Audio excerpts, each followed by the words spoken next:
It's a group that's been around for more than a century. It's a group with businesses ranging from FMCG to appliances to industrial engineering and even real estate. It's a group that touches the lives of 400 million Indians every single day. It is a group that has a presence in over 60 countries. It is the Godrej Group. Conceptualized as a self-contained township, Phirozshah Nagar was the dream of Phirozshah Godrej.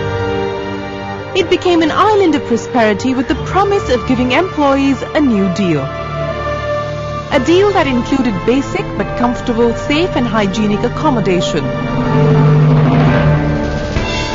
Even today, Godrej workers get access to these homes in lieu of house rent allowance. Catering to every need of the employee, the township includes schools, a hospital and even a mangrove tract. But things are changing. Soon it will house commercial residential complexes like this one being developed by group company Godrej Properties. Is this a sign of things to come? Is the idea of trusteeship still relevant today?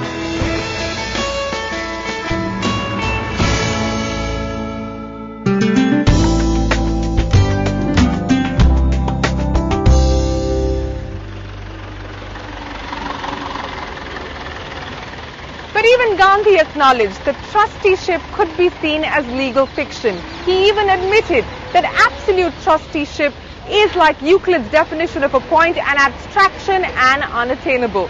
But as he said, if we strive for it, we perhaps will be able to achieve a just, equitable society more than by any other means. So what really is corporate social responsibility? And what is trusteeship in today's corporate world? And without any reporting standards, how does corporate social responsibility become part of a corporate DNA? Those are the questions that I'm going to find answers to with Adi Godrej, the chairman of the Godrej Group. My meeting with Adi Godrej is in an unusual setting. We are at the Udyachal school run by Godrej and Boys within the sprawling Vikhroli township. Many thanks for joining us on the show.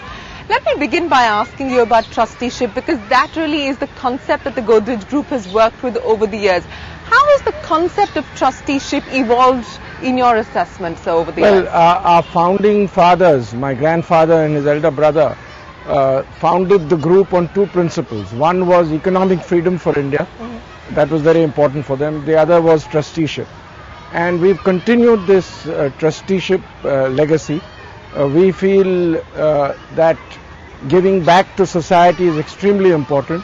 We have received a lot from society, we've received a lot from our customers, we've received a lot from our stakeholders. There's been a study that's been done by the Oxford Sade School, and that basically says that almost 80% of Indian corporates follow some sort of corporate social responsibility, but only 17% actually have a written policy as far as corporate social responsibility is concerned. So it's really driven by the CEO, by the top management, and hence can tend to be ad hoc.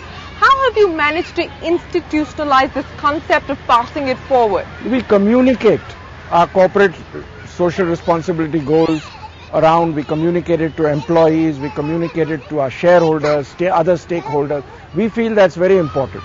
Our employees are very proud of what we do in corporate social responsibility. We feel our customers feel good about it. We feel our other stakeholders feel good about it. But do you think it would help to actually do a formal study, even though you don't actually have any guidelines? There's no SEBI guidelines, there's no accounting standards really to measure the performance of what you're doing on the corporate social responsibility side. But when we do market research on our brand, there we do very formal market research. Okay. And a lot of this comes out of that. So we hear customers saying it's a company we respect, it's a company we trust, it's a company we look up to. So that helps the brand. So actually, if you look at it, corporate social responsibility, one is the principle of giving back. Right. The other is we would like our brand to gain. Okay, so the skeptics would then turn around and say it's a bit of a self-serving exercise in that sense, because you're sort of driving it in terms of your brand strategy. Do you agree with that criticism? Nothing wrong with it. If it's part of your brand strategy, there's nothing wrong with that. I think respect earns trust, trust earns consumers. So it's a virtuous cycle you're building. After all, if society benefits, our businesses also benefit. Sure, but give me examples of how you've actually used corporate social responsibility or social responsibility to actually enhance your brand value. It helps a lot, because for a good night, had this malaria campaign. Malaria is a serious problem in India. Now dengue also. So helping fight malaria, helping fight dengue creates brand value, and we learn a lot.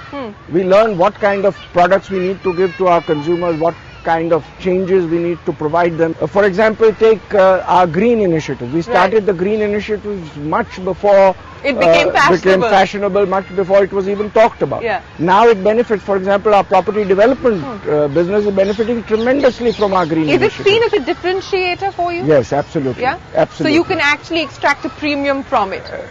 A premium from it and value. We don't want to extract premiums from things like our green initiative, etc. We rather increase our volumes. But